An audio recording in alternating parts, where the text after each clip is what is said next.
You are not entirely in control of your hands.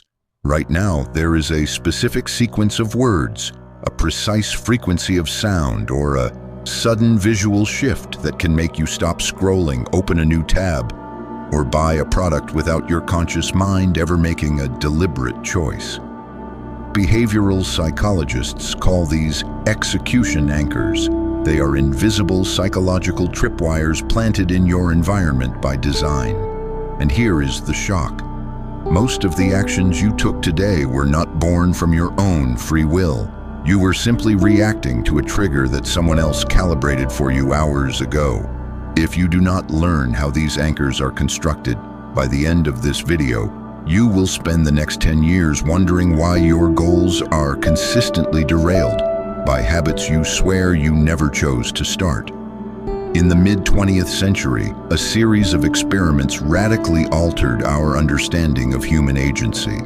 Psychologists placed test subjects in environments where simple, mundane objects were altered just enough to introduce a subtle friction. A light would flash, a bell would chime, or a specific color pattern would appear before a task. The data revealed something unsettling.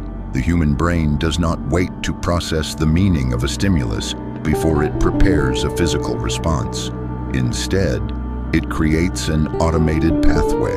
When a specific cue enters your sensory field, your brain immediately bypasses the prefrontal cortex, the area responsible for logic, long-term planning, and decision-making. It routes the signal directly to the basal ganglia, the primitive region dedicated to automation and survival. This is the birth of the execution anchor. It is a biological shortcut designed to save energy. But in a modern world, it turns the human mind into an open access network. You are living in an environment saturated with signals that are actively writing your daily routine before you even wake up. Consider the specific pain of intending to change, but remaining completely frozen in place. You sit down with a definitive plan to study, to build a business, or to create art. The ambition is real, and the desire is intense.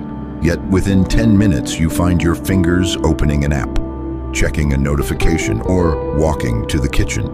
You didn't make a conscious decision to quit. You simply watched yourself do it, feeling like an observer in your own skin. Philosophers call this condition akrasia, acting against your own better judgment. But the clinical reality is much more mechanical. It is the phenomenon of the negative trigger loop. When your mind experiences the slight, uncomfortable friction of deep focus or intellectual work, it seeks immediate relief. Your environment is already preloaded with effortless escapes. The phone sitting on the edge of your desk isn't just an object. To your subconscious, it is a psychological trigger that promises instant chemical relief from the pain of effort. You aren't failing because you lack willpower. You are failing because you are trying to fight an automated neurological loop with raw emotion. Willpower is a finite resource that drains every hour you use it.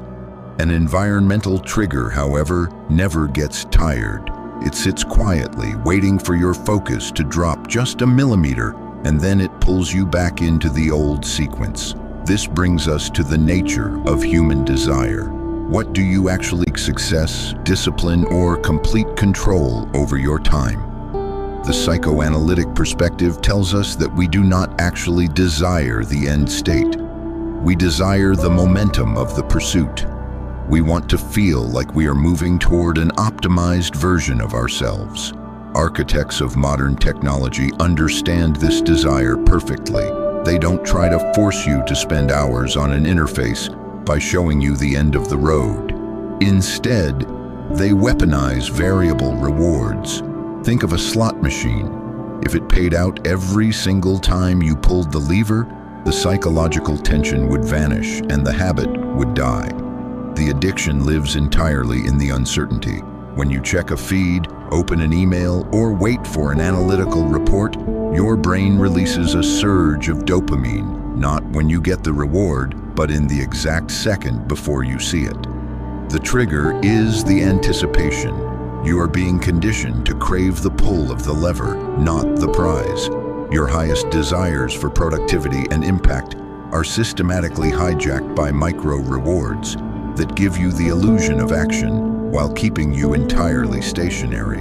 You don't want the destination. You have been trained to love the loop. Now consider the psychological shock of how deeply your identity is tied to these involuntary triggers. In clinical studies on behavioral conditioning, researchers discovered that if you change a person's environment by just 20%, altering the placement of their desk, changing the lighting of their room, or removing specific visual cues, their oldest, most stubborn habits can disintegrate in a matter of days. The terrifying implication of this truth is simple. Your personality, your work ethic, and your level of discipline are not fixed traits. They are largely a reflection of your immediate surroundings. If you believe you are naturally lazy, unmotivated, or easily distracted, you are misinterpreting the data. The psychological truth is that your environment is simply optimized to keep you distracted. The version of you that you present to the world is highly dependent on the architecture of the rooms you sit in. If your phone is within your line of sight, your cognitive capacity drops by a measurable percentage, even if the device is turned completely off. Your brain is expending active energy just to resist the trigger. You are fighting a war against an invisible script, using your own cognitive battery just to stay in place. How do you reverse the execution anchor? How do you take control of a system that operates entirely below your conscious awareness? The shift does not happen by attempting to erase an old habit. Neurologically, once a habit pathway is carved into the brain, it remains there permanently, like a dry riverbed. The strategy requires you to insert a new action between the existing trigger and the old reward. This is known as implementation intentions. Instead of deciding to be more disciplined, you define a precise behavioral script. You state, when situation X arises, I will perform action YY. You link the difficult behavior to a trigger that already exists naturally in your day. If you want to write, you place the notebook open on your chair the night before. The chair becomes the physical anchor that forces the interaction. You remove the need for decision-making entirely. The moment you map out your triggers objectively, you stop being the actor blindly following a script written by modern algorithms or childhood defenses. You become the editor. You look at the impulse to distract yourself. You recognize the environmental cue that caused it, and you choose to let it sit without acting on it. The moment you observe the trigger, it loses its power over your hands. So, look around your space right now. Look at the objects on your desk, the tabs open on your screen, and the layout of the room you are sitting in. Ask yourself a brutal question. Is this environment designed for the person you want to become, or is it a perfectly engineered trap designed to keep you exactly who you used to be? Turn off the screen, step into the quiet, and rewrite the triggers before they rewrite you.